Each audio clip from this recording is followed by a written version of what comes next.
Good morning, Lions, Lioness, Leos, and guests. I am past District Governor Lion Jack Patton from District 11A2. Welcome to the 2021 Michigan Lions Forum. I am here today to introduce our speaker, International Director Justin Faber. Today, Director Faber will be speaking about service in Lionism and how Lions clubs can continue to serve our communities in these unusual times. Director Faber lives in Deckerville, Michigan, and is a member of the Ubly Lions Club. He is currently serving his final year as International Director, has held many additional leadership positions, and has received several awards for his service in Lionism. Director Faber is a small business owner with 3 businesses in the thumb. He was also a member of the Michigan Army National Guard, which was deployed at the Pentagon after 9/11 attack.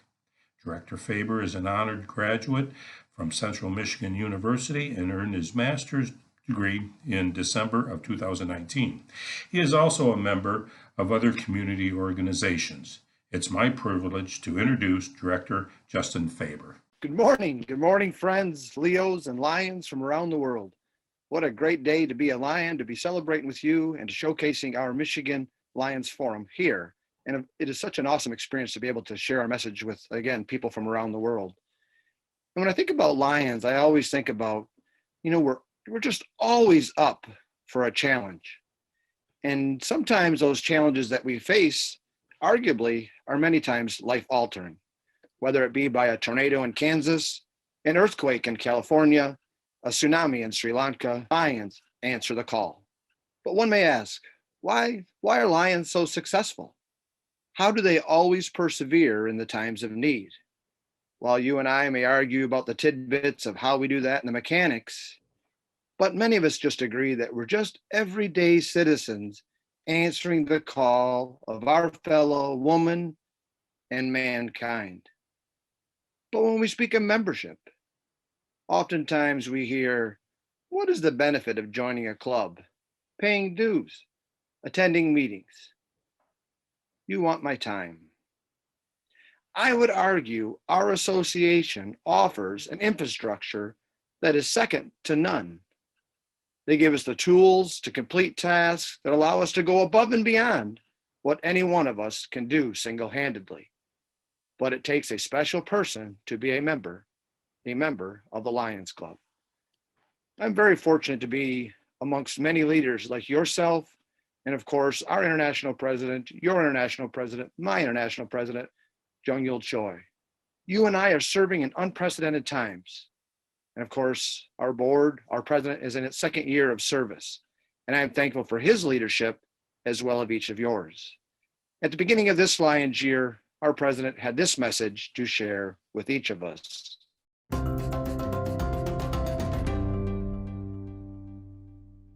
At one Lions year end, a new one begin, and with each new year come new challenges for us to take on. This year will present service needs in our communities that many of us have never seen before. We have the opportunity to safely serve many people in need of help. And serving others is precisely the reason every one of us became a Lion. I am so proud of the work we have done in the past year. I have seen the power of a diverse group of kind-hearted volunteers firsthand. This year we can help lead our communities and the world through the challenges they face when we stand united in kindness and diversity.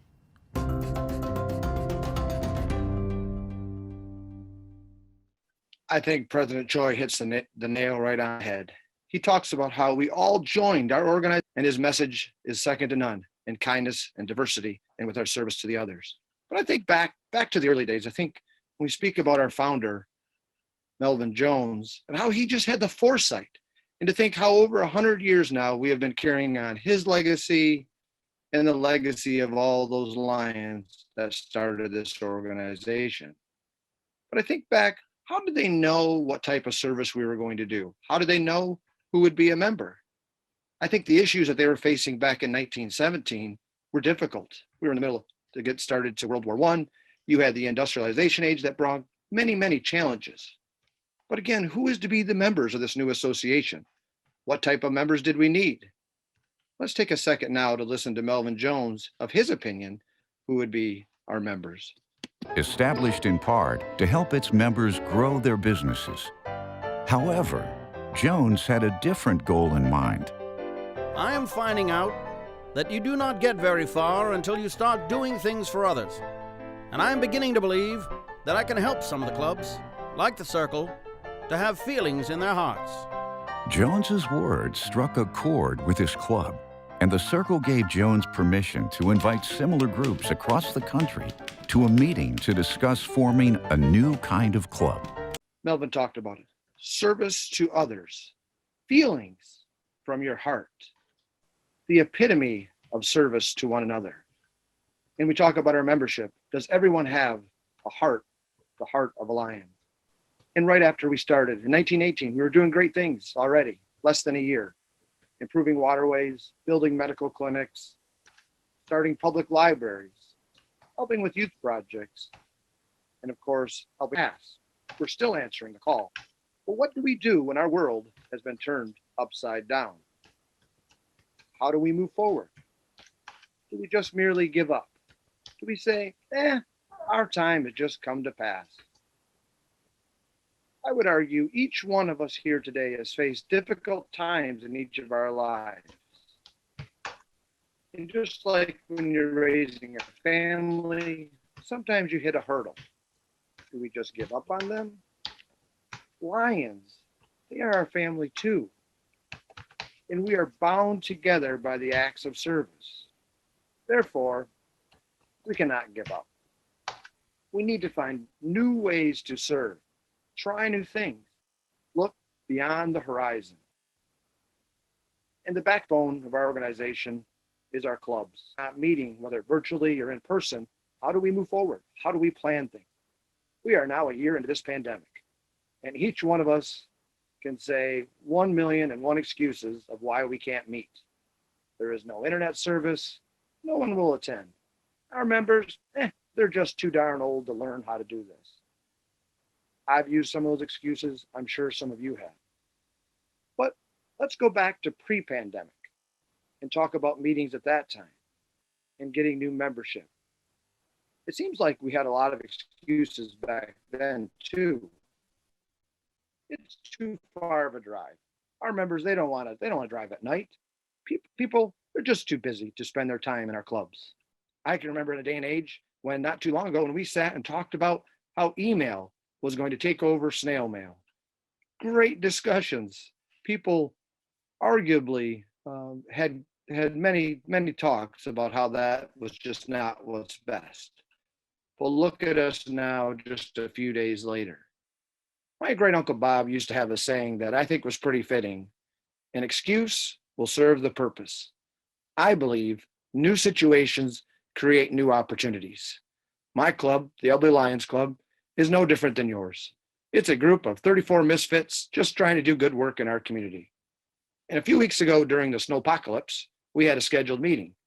Now, pre-pandemic, when the roads were that bad and the snow was piled up, we would have just called the meeting off because we're just a tad bit smarter and we learned a little bit more during this pandemic. We started a virtual meeting. This is from my home. This is our newest member, my great uncle, Lion John, who is 91 years old, myself, and Diego, our household dog. And I think back to a year ago, if you would have told me my uncle, Lion John, would have been involved in a virtual meeting, I pretty much flat out are. But we didn't come this far to only come this far. We've learned so many great things. We need to continue to meet safely, whether it's virtually or it's in other ways, safely distanced out in the public. Again, new dilemmas create new opportunities. And when we're having those meetings, we're talking about things. We're getting together. And one of the things that we do is fundraise. And I've heard clubs say it, not just here in Michigan, but from around the globe. We just can't fundraise in this pandemic. How do we fundraise in a time of social distancing? Again, new dilemmas create new opportunities. I think if we really think about it, many of our fundraisers that we've done pre-pandemic, we could easily, what are Lions great at? Spaghetti dinners, right? We found a way to make our spaghetti dinners virtual, drive-through, if you will. But we've expanded upon that. And you can see through some of these lists here, barbecue chicken dinners, roast beef, all safely done during a pandemic. The Lions in Action, Blindman Valley Lions Club, they're doing a virtual auction. Lions here in Michigan did their first annual in New Baltimore, a pop can drive. They raised nearly $15,000 just during this pandemic. The Cadillac Lions, they still have their ice shanty waiting for it to fall through the lake. In New Jersey, they're doing a virtual bingo. My own club, we teamed up with a club in Ohio, the Tri-Village Lions Club, and did a OSU U of M virtual fundraiser. Now, I would tell you that it takes a pandemic to get a club from Michigan and Ohio to work together. But great things were done. We raised funds. We got to meet new people. Again, things. And probably one of my personal favorites, the 2020 Vision Run. No, not because of the 10K or the 5K or even the 1 mile fun run, but the no run run. I think even I could do something there. Then once we're raising our money, we need to get back to thinking about also doing our service projects. And again, we hear many different things of how we're going to do this during the pandemic. And can it be done? And here's a few slides of things from around the world, globally. Now, we can't give up on our past. And you can see that we're still doing blood drives. That need has not stopped. And then you can go along and you can see we're protecting the environment, doing gardens. And down at the bottom in Denmark, they're doing planting trees at their parks. We're still recycling plastic and getting those free Trex benches. In Bosnia and Herzegovina, they're working with the Special Olympics, planning for the future. One of my personal favorites on the football field, where they planted the 88 flags for 88 seniors. We probably wouldn't have even thought of these things pre-pandemic. And then, of course, with our friends in Kolkata, India, they're having camps safely and socially distanced for their members of the underprivileged women there that need their help. Have it not be for Lions, no one would be serving this population. And the two pictures you see are our friends and family from Pakistan and Camp Thar, who are helping out women there that have never been served. So again, new dilemmas create new opportunities. Please watch this video now of our friends in New York that are fighting hunger. I come to the food pantry once a week at a fixed income, and it helps me in that way. Things have grown exponentially since the pandemic. This pantry specifically has been serving close to 500 families. It is wonderful to see you every week. The families translate into 3 or 4 people per family. So you're serving over 2,000 people each week. 2 adults and 5 kids. I have a young baby, so it's hard to do the shopping and prepare everything. But when I come here, everybody works and helps me with everything. The impact has been tremendous. Children have been out of school. Where they normally would get a meal in school, they have not been able to get that. And so there's been more stress on the family to provide not just 1 meal a day, but now 3 nutritious meals a day.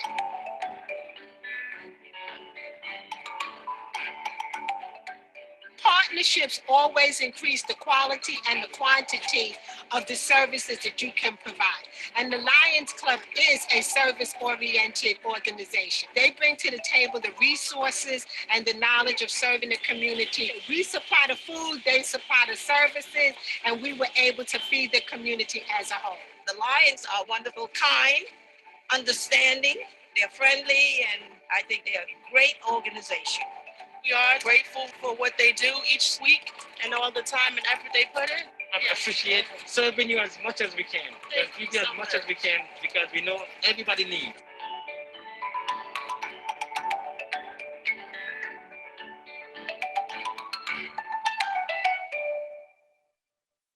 And thank God for the Lions in New York for doing those great things and helping those in need. And as the one lady annotated, we need partners in service. And we have great organizations here in Michigan through our own foundation.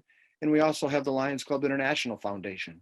These are our partners. This is your foundation, my foundation, your foundation. And when the pandemic first started, while it may be difficult to remember a year ago of what the times were, but it was tough. And our foundation said, we want to be out there. We want to be doing things. We want to be partnering with our clubs. And therefore, at $32,000. In Constitutional Area 1, the United States, over $861,000. And globally, over $5 million was given out. And we accented the frontline workers. And again, we think back to those times, those workers, they were working 12, 13, 14. I talked to a RN nurse that worked 20 hours one day. And again, they couldn't go back home. They were being held up in motels and campgrounds. And Lions said, we want to help. We realized there is a need. And we reached to our foundation. They gave us the monies, and we did just that. Here's a couple pictures of just our own local Lions Club. On the left, you see the Deckerville Lions Club, who gave food to the frontline workers at their hospital. And then on the right is the Marlette Lions Club, who did the same for the Marlette Regional Hospital. So thank God for our Lions. Thank God for our foundation. We continue to serve even in this time of COVID. But we also have to remember one of the most important aspects of our membership. It is having fun. Those that know me, like I always like to have fun at our meetings, no matter what we do. We've been having fun since the beginning. Here's a short video I found from early on. A clothing drive for veterans led to an unusual sight of lions parading down the street of their town. Now, arguably, we all could agree that you probably don't want to see me in a barrel walking down the streets of our towns. How do we inspire people? How do we keep that thought and laughter going? We're doing great things. We have Zoom happy hours, Lions trivia, and we have, of course, the Burmeister virtual bar. And all these things, had it not been for COVID, again, new dilemmas bring new opportunities. So I applaud all you Lions for taking part in this, looking around the world and continuing to serve. Many great things are going on. But we can't forget, we're a Lions family. And with that, there comes great, great strides sometimes. And we have to remember we're a family united in service. We need to think of one another and aid our fellow Lions in need. For some, our meetings, our phone calls, our drop-bys may be the only social interaction that they may ever have. We often speak how we help our communities, but it's okay to help our Lions community as well. So please call a member that you haven't heard from in some time. Drop them a note. Drop some food off to them. Remember, kindness matters. Now, one of the last slides I'd like to show you is just an applause of the great things that we have done in our time of service. So turn up your volume, get in the groove, because this next video will sure share some of those things for you.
So congratulations, Lions. And we do all this because of you. Thank you for attending this forum. Thank you for the people that have put this on. Many great things are to come. There's many ways to serve. Reach out to a leader if you're unsure. We're all here to help you.